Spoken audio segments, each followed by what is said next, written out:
Thank you so much, Mr. Sharath. At the outset, let me thank Mr. Sharath and other office bearers of this Association of the Certified Pod Examiners of Hyderabad chapter for giving me this opportunity to address you all as a keynote speaker today. And in fact, I will start the moment that Sharath called me yesterday, and I went back to last year. What actually I came there and I addressed a session there, and I spoke about agri-gold and what my experience in the cases.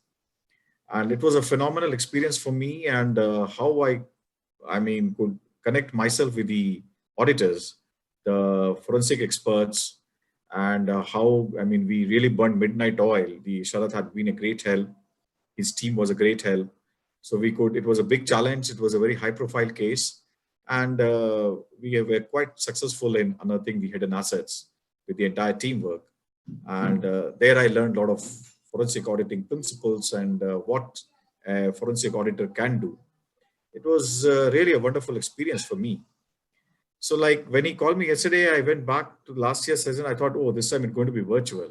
So suddenly he said, keep pandemic. So now whether this COVID-19 has brought some kind of the change in the dynamics of the fraud per se, modus operandi, the economy, the recession, what exactly, how. So I was just thinking, what kind of, then I just was going through some of the articles of the big four. I could see that, whether it was EY, whether it was Deloitte, whether it was KPMG. So everybody had done a good research on the data about the forensic, about the fraud and the corporate frauds. And the underlying principle, everything was there. This pandemic has really, the risk and the vulnerabilities have really increased. All the reports, the articles were focusing on that about the increase in the vulnerabilities and the risk factor. So to start with, I will just share an experience of a very personal experience. My a friend's experience is a personal experience only in a corporate hospital. When I was thinking about the pandemic, how during those initial days of pandemic, April, May, how the corporate hospitals were not attending to the COVID patients, the treatment part of it, and how they were fleecing. I'm sorry to use the word, the fleecing. So, like first the bed, whether we so there the question comes about the how the demand supply. I was about to say the market economy, how so the particular sector suddenly the demand for the marks, suddenly the demand for the hydrochloroquine, so these chemicals, suddenly the demand of the hospitals. So now this particular how during these unforeseen circumstances or abnormal circumstances, how these particular sector react. So like I was thinking like they are fleecing, they're taking so much of money in cash, in white, everything. How are they maintaining? I'm really keen to see their, Mr. Sharath, I would like to see the profit and loss account and balance sheet of these hospitals. Where might that money has gone? How they are adjusting the money? I'm really keen to see that. Please enlighten me what they do with that kind of the way they charge, how they are adjusting in whatever heads, how they are putting the money, how they are. There are 100 Huh? ways. 100 ways, exactly. Here the role, that's what I was trying, here the role of the certified fraud examiner comes. Like these kind of profit and loss account and the balance sheet, how they try to fudge, how they try to project. So similar, another experience, a friend of mine is running a small sector as a very as a SME and a small medium sector industry, and he keeps struggling about the liquidity part of it. The bank is not relenting to restructure his loan. He's full of debts, and then he's one of his kith and kin has to commit suicide because of the debt. So much of things he has. Again, the supply, again the chain supply. He was suffering for the. He was not able to get the raw materials in time. The demand has come down of his product, and the entire dynamics have changed completely. So I was reading all the articles of the big four. Everybody was comparing with the recession, historically the yesteryear's times, and they've had found a different pattern of fraud, how the corporate fraud in such, people try to get into the shortcut methods, how they fuzz accounting system, the books of account, and makes the job of the law enforcement tough. How the shift from compliant to a non-compliant, the people have now started, I mean, the whether you call the GST, whether income tax, all the statutory tax authority, whether to what extent they become non-compliant, and via media, how they look into it, how to do the evasions of different nature. So these, even the what Mr. Chandrasekhar has rightly spoken about the cyber crime, the malware talks about all that. All these commercial commerce websites. I mean, I've been hearing so many examples and cases how the cheating has been happening through phishing and email and OTP frauds and things like that. So things, people, the dependence. See now what happens. The entire, you have to understand the dynamics about the what sector is being affected, what kind of category of people have been affected, and what kind of people they resort to shortcuts and try to manage so that their balance sheet looks good, and for the variety of reasons. So now these kind of, even a pharma company, a friend of mine was talking about his third party contract. He says, I don't need their services. I need to revisit my third party. I want to reduce my overhead expenditure. I need to reduce my operation cost. He says, I'm not able to bear the operation cost. How do I reduce the expenditure? How do I revisit my third party contract system? So many challenges in the pandemic areas. And then here, when the solution is not ready-made, or you're not used to such kind of solutions, you start resorting to the shortcut methods, and definitely you land up in committing some kind of corporate frauds and become non-compliant. And then it's all again business ethics. Ultimately, it boils down to business ethics. So are we addressing the issue of business ethics? I mean, I think the government of India, the Prime Minister keeps talking about the how the value system, the ethics and all things.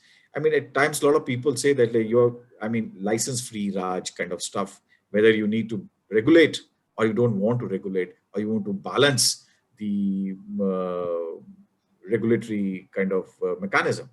So what kind of system you really want to get into it? Too much of regulation, you feel that it amounts to non-compliance, amounts to corruption.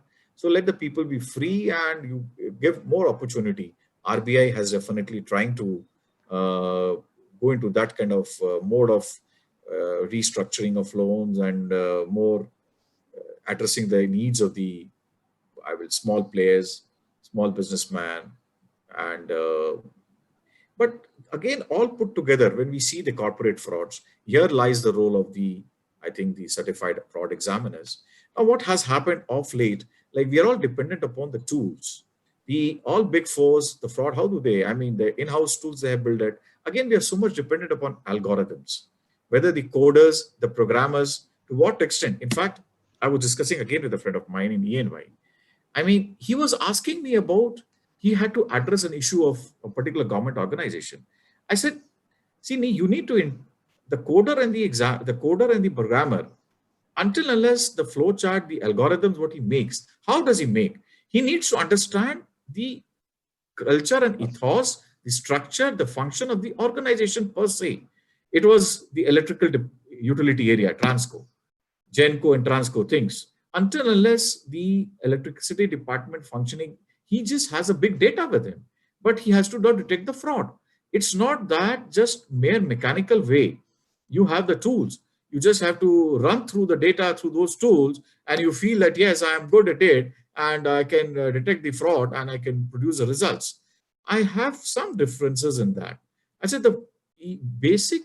In fact, Mr. Sharad would agree with me. Traditionally, we didn't have such kind of tools. Must be these organizations, you're all these chartered accountants and the fraud examiners sort of people, they must not be having that. All a lot of things were manual.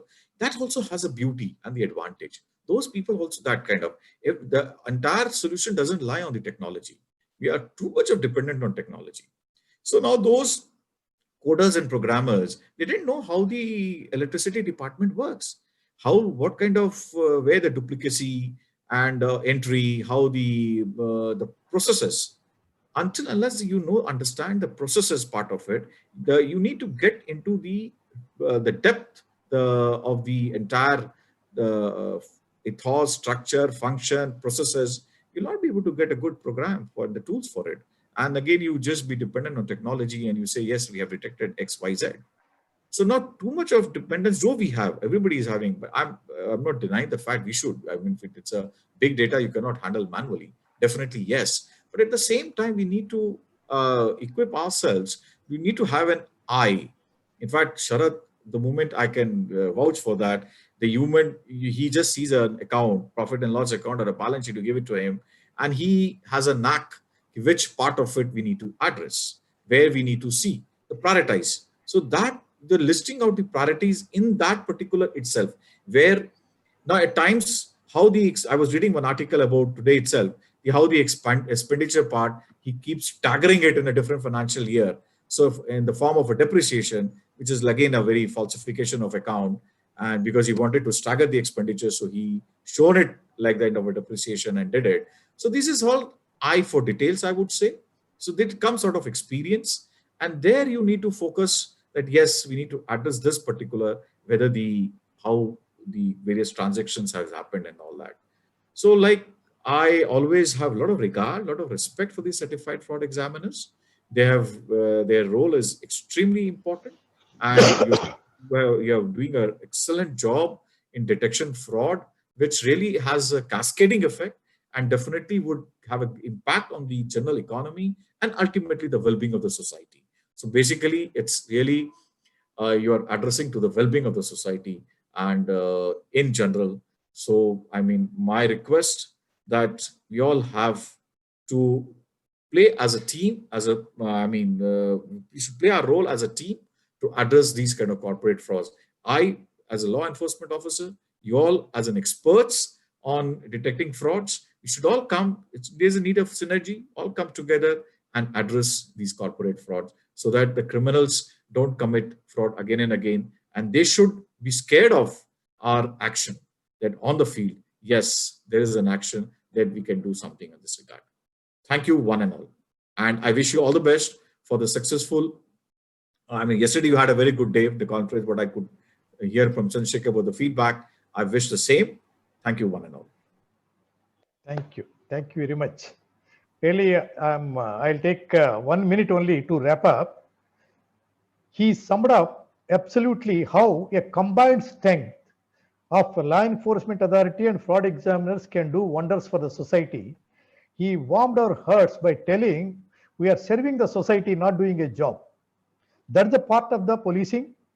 There is a part of fraud examination. Both parts coming together, the criminal should be afraid, no, we'll be caught. There is no safe place for us. We are touched, sir, honored Amit Babu for gracing the occasion and giving a keynote address and enthusing us for further lines. And today he gave another new opportunity for all the fraud examiners. A programmer is not a fraud examiner. He doesn't know fraud sucker. System lapses, we should be able to join him and develop the program in such a way the frauds will be captured beforehand also. Thank you once again. Thank you. Thank you. Thank you so much. Thank you, Sharath. Thank you. Thanks. Thank you, everybody. Radhakrishna. This occasion, I take to inform that Mr. Amit Garg is also in Hyderabad and he's in training institute. So we have a lot of volunteers, sir. I think we both can come together as he suggested, as you suggested. Yeah, why not? Plan that, sir. We will do that, sir. Thank you so much, sir, for being here. I'm always there. I'm always there. I'll be very happy to associate myself with your association. Thank you, and whatever best we can do for in this particular arena and domain, it will be indeed my pleasure. There are two questions for Amit Babu. Yeah, please. Mr. Raghu Boddu is asking you a very interesting question. Do you think that the cybercrime teams are equipped with the right tools and techniques to identify the cyber frauds and deal with them? I'm sure there is a huge technology gap between the cybercrime team and the fraudsters. What measures are we taking to address this gap? Now the cyber cell in the state headquarter, they are quite well equipped. I will not comment about the district headquarter, but the state headquarter, like for Hyderabad per se, like Hyderabad Police Commissionerate, Cyberabad Police Commissionerate, even in Andhra, at Vijayawada and Mangalgiri and Visakhapatnam Police Commissionerate. The cyber cell they are really doing a good job. Now the issue, a lot of challenges the law enforcement agencies has to detect the frauds, because we need a lot of cooperation from the other stakeholders, the service providers. So now there's a big challenge for all of us to unearth these lot of frauds, because we are dependent on other agencies and especially the foreign-based agencies. And we need a lot of agreement, covenant, and treaties to get the information from them informally, formally, and whatever I would say that even the dependence on the other it's becoming an impediment. The dependence on other agencies are becoming an independent in detection of lots of cases. And but I won't say that we are less equipped. We are quite well equipped technology wise and capacity building wise, training wise. And the more and more we get the support and the help from the other agency service providers, we can do definitely much, much better. There are two more questions. One is relevant to you. The second and third and last one will be answered by Professor Triveni Singh of UP Police. Avinash Naik says, hello Amit sir, Amit Garg sir, how to volunteer in investigation pertaining to police matter? How to volunteer in investigation pertaining to police matters? It is a romantic question rather. Exactly, I'm not able to agree. What exactly the police matter, investigation of police matter, where the police persons that themselves are committing fraud? It's like that? No. He want to help you as a fraud examiner in police investigations, how to volunteer. Oh, that's, I mean, everybody, we look for volunteers. In fact, we are dire need of, I mean, people, experts, because we run short of resources. I mean, we can't pay what the other clients and the big clients and the corporate groups can pay to the experts. We don't have so much of resources and manpower to pay also, I mean, resources to pay them. We always look forward the volunteers. So I think, yeah, that's a good question. I mean, in the sense, I mean, I think association, I think one single point of contact can be association. The law enforcement agency, if you can get it impaneled in this association, and we request the association to help us to give the experts, that it goes a long way. I think we should be rooted through association. Then it makes sense. It's like a single point of contact. Yes. And whenever we get such cases of corporate fraud and we keep struggling with the forensic auditing and we need to get it audited and we need to get the experts on board. And I think we should be in touch with the association, so the association can definitely connect the volunteers and to us, and they can be. I think we should do that, Mr. Sharad. We should do that. Yeah, yes, we should do I think we can write a. I think you can, from the association part. I'll coordinate as a chapter president. You can address a letter to all the DGs. Yeah. You can address a letter to all the DGs, especially the Hyderabad chapter, Telangana DG, and even the Andhra DG, so that in case of corporate frauds and also they can contact you people. Yeah. You have volunteers on board and they can help. That's a good. You answered two more questions of Mr. Jay Prasad and Srinath Manirayan. One last question. Amit sir, this is Prakhar Gupta. Do you believe the IT Act has sufficient provisions and power to help professionals and authority to combat the cybercrime? Like Cyber IT Act, only inadequacy, like the 66A was repealed and by the Supreme Court. Like the only issues of the defamation part of it. There are a lot of differences of opinion, different school of thought, what service provider feels and what the law enforcement agency feels. So now all the service providers, internet service providers they think in a different context. So there we need to really struggle. I mean, which kind of, what do you like, whether it leads to a law and order problem, whether it leads to defamation, whether it leads to any kind of sexual harassment. So any kind of objectionable material in the internet. And so like, except that part of it, I think the rest of the sections in the IT Act, they're quite robust. And I never found any kind of limitations that I'm struggling, barring this aspect of defamation part of it. Those kind of complaints are, I mean, enormous. And we're not able to really address those issues via IT Act or even IPC sections. There we need to think about. Those 66A has been repealed. One thing I can state, having seen in and out of government officers earlier, the perception is we are the ultimate, we don't require any professional support to investigate. That is passé. Today, young officers, senior officers like Amit Garg, they are realizing the value of a combined fight. When a criminal is investing in all professional support, the government agencies are also coming forward to take professional support to combat the crime. CFEs can on an organized way. A lot of questions were there. I'll answer them separately. But thank you very much, Amit, for giving an overview and Indeed, encouraging us immensely. It's indeed my pleasure. It's indeed my pleasure. Thank you Thanks, so sir. much. Thank you. Take Thank care. you, Wishing Amit. all the Thank you. best.